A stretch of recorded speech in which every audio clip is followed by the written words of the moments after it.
Shalom, welcome back to Breslov campus. Some beautiful insights in the parsha of the week, Parshat Chayei Sarah.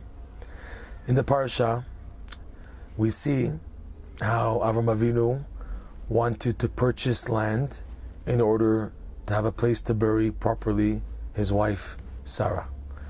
He found what's called the cave of Machpelah, located in Hebron, which at the time was owned by a man named Ephron the Chiti, one of the nation of the Hittites, the Chiti. And Avram Avinu had experienced before the preciousness of this spot when, in last week's parsha Vayera, when Avram Avinu received the three angels as his guests, and he went to fetch cows, nice, juicy, fat cows, to serve them to the three angels. So what happened was that these cows started to run away from Avram Avinu, and he started chasing after them.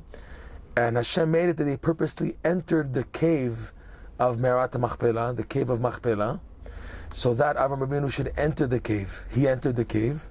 In there, he smelt and tasted the fragrance of Gan Eden. And also the Gemara says that he saw lying there, because he went inside deep, trying to get the cows.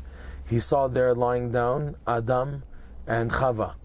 That was the resting place. So he immediately wanted this place as his first choice to be buried himself eventually, but also to have a spot for his wife Sarah. So he experienced Gan Eden in this cave. So when they asked him, the people of Hebron, where do you want to bury your wife Sarah? And he said, I want you guys to speak on my behalf to Ephron. Ephron, the Zohar says, was ecstatic, was so happy to finally get rid of this land. He was so happy to sell the land. The Zohar says that he was besimcha, he was so happy and eager to sell Avram Avinu this piece of land to bury Sarah. Why was he so happy? Because in Ephron's eyes, the land was just a piece of junk. It was so worthless for him, and such a low piece of land, that he was happy to readily get rid of it. And he jumped on the offer when Avram Avinu requested to bury Sarah there.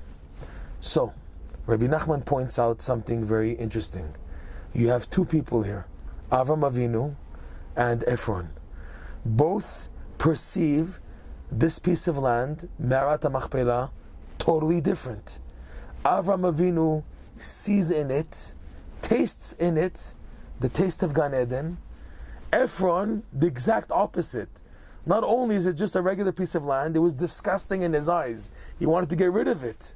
The exact same item, two people, two different perspectives. One sees the light of Gan Eden, and one sees the exact opposite. And Rabbi Nachman says that this is too also the case of a tzaddik, a true tzaddik.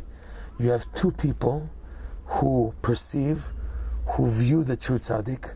One sees the tremendous light coming from the tzaddik and immediately bends in emunah to follow this tzaddik, to draw close to him.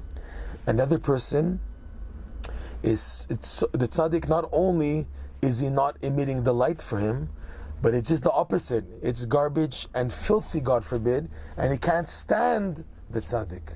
So Rabbi Nachman teaches you have two people, their perceptions totally different on the same item, in this case the tzaddik.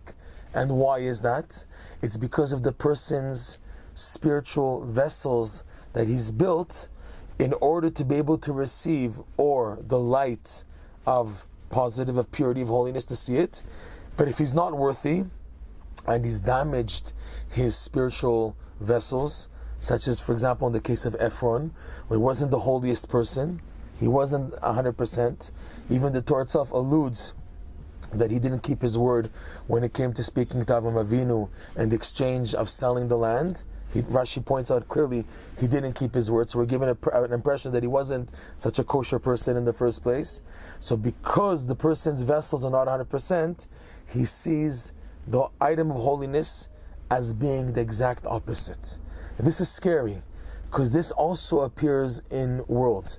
You have people who, when becoming religious, they appreciate tzaddikim and holiness and anything holy and pure. They have a drawing to it, a closeness to it, which is something amazing, something good. It shows the person that they have something good in them that's enabling them to see the light of holiness emanating from the item which is truly holy.